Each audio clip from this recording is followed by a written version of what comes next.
Na kusalimu kwa neema ya Yesu Kristo. Uhali gani?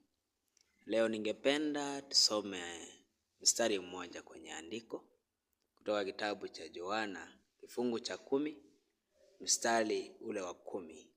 Maandiko yananiambia kwamba mwivi haji ila aibe na kuchinja na kuharibu.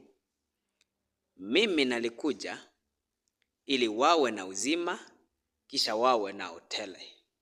Yale ni maneno ya Kristo ama maneno ya Yesu mwenyewe anasema pale. Anasema yeye mwenyewe kuja kwake anakuja ili watu wawe na uzima na wawe nao tele. Kuna mambo ningependa uelewe kwanza.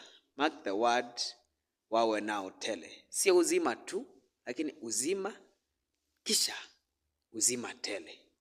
Yaani kuna uzima alafu kuna uzima tele. Swali langu asubuhi ya leo na siku ya leo ni, je, wewe uko na uzima tele? Inaweza kuwa swali rahisi kwako, lakini tafakari kiundani. Kisha uwe na maswali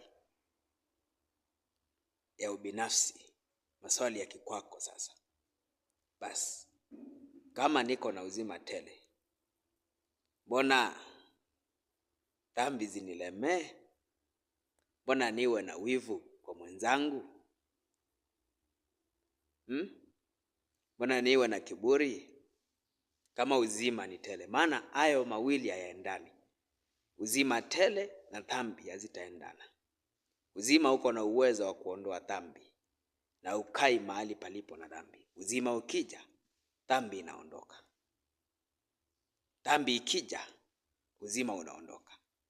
Pale kwenye bustani la Edeni, dhambi ilikuja, uzima ukaondoka. Na ndivyo ilivyo hata siku za leo.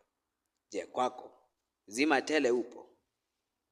Na kuhimiza, tia bidii, fanya juu chini, uhakikishe kwamba uzima tele umekaa nao.